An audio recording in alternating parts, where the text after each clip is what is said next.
Hello viewers, welcome to another episode of Me, Myself and I, where I'm reviewing a new video. Now my mission is to tell the African story. We can't tell the African story from only a Nigerian perspective. So at the beginning of the movie, there was a man with a rope and a Bible. He crossed over the water side. I thought he was going to sink or drown, but you could see there was a force pushing him, and he went across to the other side of the lake, or that water, and he hung himself after reading a bit of the scripture. At the background, there was a young lady all clad in black, very mysterious, and I wasn't sure what that was. Anyway, when the man committed suicide, fast forward 17 years after.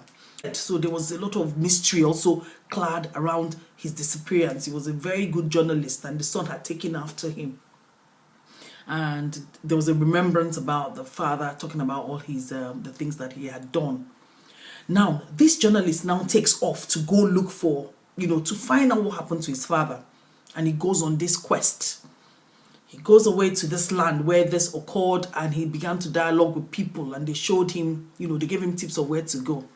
He goes into this deserted village, and he meets this lonely woman that wants him to go.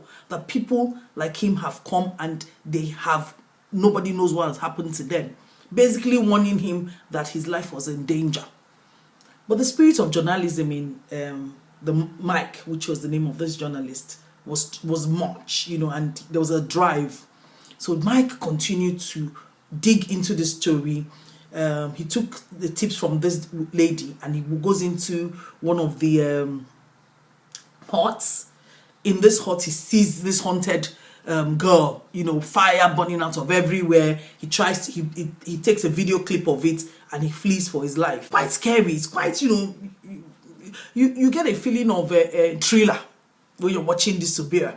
And I'm actually spellbound, and I'm wondering what is going on.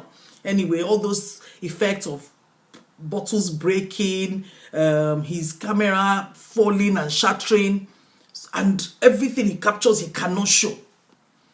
I think after a while he got frustrated, and he goes back into that deserted village to this woman and says to the woman, "What is going on? This is what I've seen." So the woman asked him to recount everything he has seen so far. And she looked at him and she said, "I will tell you the story. I will tell you the story of Subira today. I'm not going to tell you. You have to go and watch Subira. I can't give you all the tips." So me again, I'm thinking something else is going to happen. Maybe Subira and Mike will get married. Kenyans don't have time for that. If it was Nigerian Nollywood, there's no way. Handsome man, beautiful girl, marriage. Go and watch Subira. Let's not just hold on to our own. Let's find out. But one thing that came out of this movie for me was that Subira's mom, a woman, is always blamed for the misfortune of the family. So for how many years? 17 years. She's carried the burden of being the one that had put Subira into whatever mysterious and curse that she was under. Just like the African family. So it cuts across. It's not really a Nigerian thing.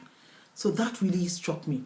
But Mike was persistent. So if you want something, you have to continue being persistent. Keep pushing. Even if others failed, believe you will not fail. And you might break through, just as Mike did. So this movie, Subira, was written by Steve Ominde. Sounds like a Nigerian name, Ominde. Who knows how the Kenyans call it? But written by Steve Ominde. And I want to give another special shout out to Mushinga Kamwa. Go watch Subira and go watch other African movies. It's just not Nollywood. Thank you. Cheers.